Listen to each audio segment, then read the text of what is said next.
In this lesson, we're going to create the fan blades.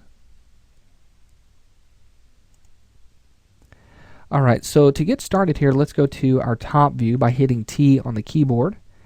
And we're going to come in here, we're going to create these fan blades. So to get started, let's create a box. Okay. Now one thing that I want you to notice is that whenever you create a box, you've got a couple of creation methods that you can use, and you'll actually see this on most geometry as you go to create those primitives. Okay, and there's always a different method, and you'll notice that I have cube activated. Cube will create the box fully in one click, whereas with box, this creation method will create the base, will release, and drag up the height. And sometimes that can be a little difficult in the top view. So if we delete that and we switch this to cube, all we have to do is click and drag, and that will create a cube inside of our scene. Okay, so it's created all the length, width, and height segments or dimensions square. Okay, so they're all the same. Now what we can do is we can come in and we could actually type in values that we need for our box. So I'm going to type in 12 for our length, I'm going to type in 6 for our width, and then 1 for our height. And this is going to be the base for our fan blade. So I'm just going to position this right here in our fan case. And then what I need to do before I get started modeling on this is I need to change the pivot point of my fan blade, because if I start to rotate this, you'll notice it rotates along the center, and that's not going to work for me. So to change the pivot point of this object, we know that we need to go to the hierarchy panel, and we could use this effect pivot only. Now I want to move this pivot out to the center, and I want this to be right along this edge here of my box. So a way to do this is to use the snap toggles. Now with the snaps, you'll notice that we have we actually have 4 different snaps, but this is for spinners. But I want to talk about just these 3 for right now. The first one is used in conjunction with the move tool. The second snap, which is our angle snap, is used in conjunction with our rotate tool. And then the percent snap is used in conjunction with the scale tool. So it's very easy to remember: move, rotate, scale.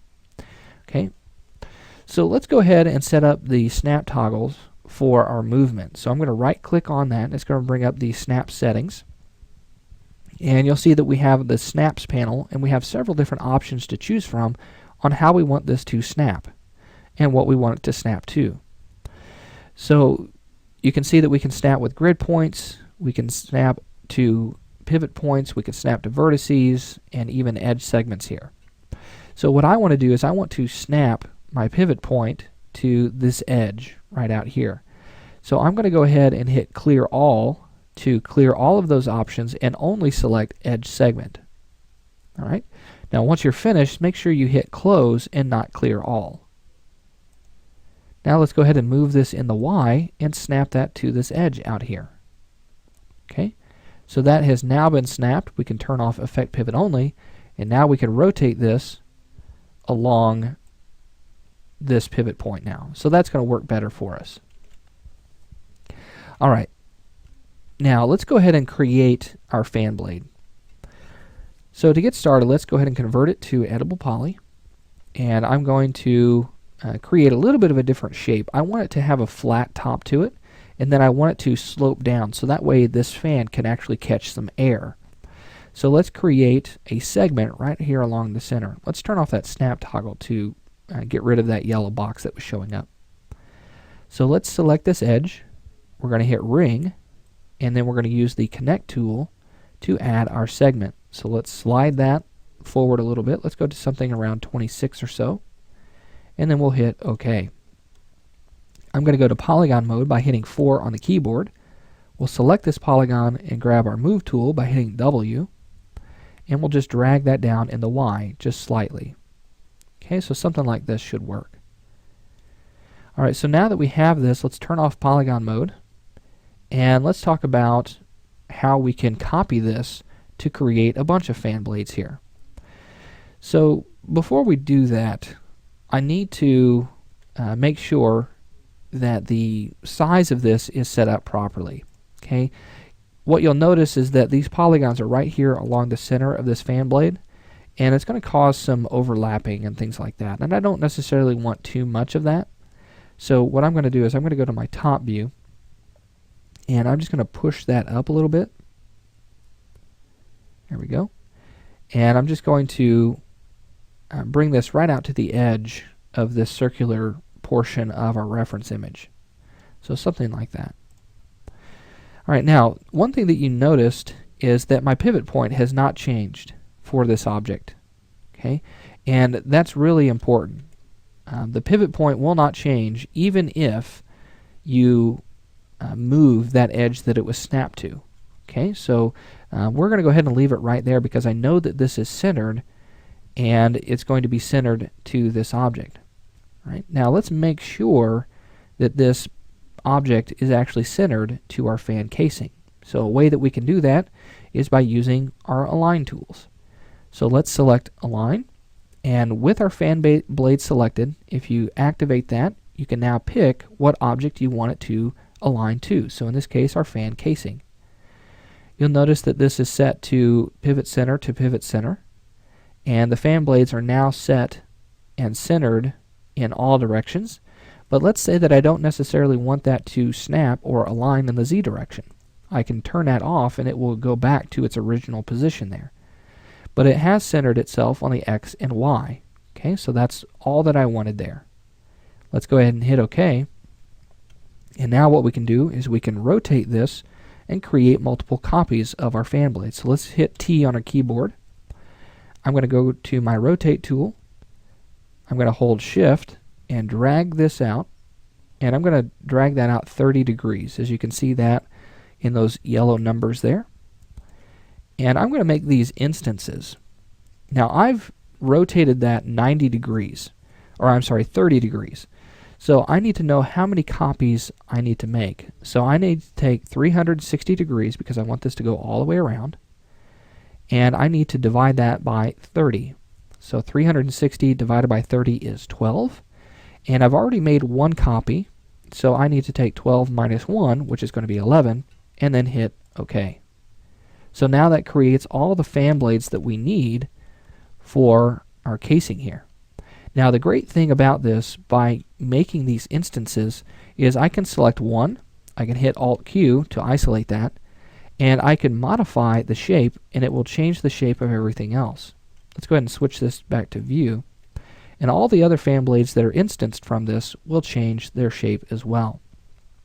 Okay, so if I want to make this a little bit thicker down here, I could do so. Okay, just to give it a little bit of a different shape. I could even add in a modifier to this, and that will carry over to the other objects. Let's hit Isoline Display. I'm going to go to Edge Mode, Show End Result, and let's use our Swift Loop tool to create some harder edges here, just to kind of harden this up some. So I want this to be really creased right here at this point, and then also down at the end. And then we're going to create these segments on the side just to tighten that up. And then looking at everything else, I think we're pretty good. Okay, so that's nice and smooth the way I want it. Let's create a segment right here, and then also along the bottom, right in here. Okay, so everything's been hardened up, but we've got this nice smooth look to it. Alright, let's hit Alt and Q to go out of isolation mode, and you'll see that that has been updated to every other fan blade. Alright, so now we're running into the issue of interpenetration between these fan blades, and we're going to hide that with a simple cylinder and kind of a little cap piece that you see here. So let's go ahead and create that. Let's go to our creation panel, and we're going to go to cylinder, and I'm just going to click and drag this out. Let's hit F3 to go to wireframe just to kind of test to see the size of that. We'll go to somewhere right around in here, so about 3.5 on a radius. You can see that here. So if you want to type that in, you could do so. And let's hit F3 to go back to our shaded view. We're going to hit P on the keyboard to go to perspective, and then we're going to move this straight up in the Z. Okay, so we've moved this up, and let's go ahead and create that design that we want for our cap. Alright, so I'm going to make this a little bit taller. So I'm going to take the height up and I'm going to drag that down so that way it actually cuts through the bottom. Okay, so something like this. So our height, we'll set that to 6.8. And actually, let's go to 7. Just make that even. Drag that down some. Okay, that looks good. And now what we're going to do is we're going to modify the top of this. So let's convert it to editable poly. Let's go to edge or polygon mode. We'll select this polygon, and I'm going to go ahead and scale this in just to kind of taper the top of that. Just give it a little bit of a bevel. And then we're going to create a little bit of a different shape here. So I'm going to inset this, create some ridges just to make it a little more interesting. So let's go to something like 0.6, hit OK, and then we're going to extrude that straight down. So let's take that into a negative direction. And we'll do negative 0.5. We'll inset that again just to kind of create this ridge, and we're going to take that inset amount down to 0.25. We'll hit OK, and then we'll extrude that up. Okay, we'll go up to 0.6. And then I'm going to scale that to give that a little bit of a bevel. All right. And then what we need to do at this point is we need to cap this off. Okay. We can't have polygons like this to where they are just open. This is I believe an 18 or 20 side polygon here. So we need to create the topology for the top of this. So to do that, let's go to vertex mode, and we're going to use the cut tool to create that topology. I'm going to hit T on my keyboard to go to my top view. And just kind of looking at my topology, I'm going to right click and use cut. Now cut will create segments from whatever subobject mode you cut from and to. So I'm going to go from this vertex to this vertex, and that will create a segment. Whenever we are finished cutting, we'll right click, and that will end the cutting process for now. And we could start a new segment or a new cut by going to this vertex and this one. Then we'll right click to end that. And then we're going to go right across the middle from this one to here. We'll right click. And looking at this, we'll go from here to here. And notice how it creates new vertices as you cross a line. We'll go from here to here. And then we'll do one more, right from here to here. And then straight up from here to here.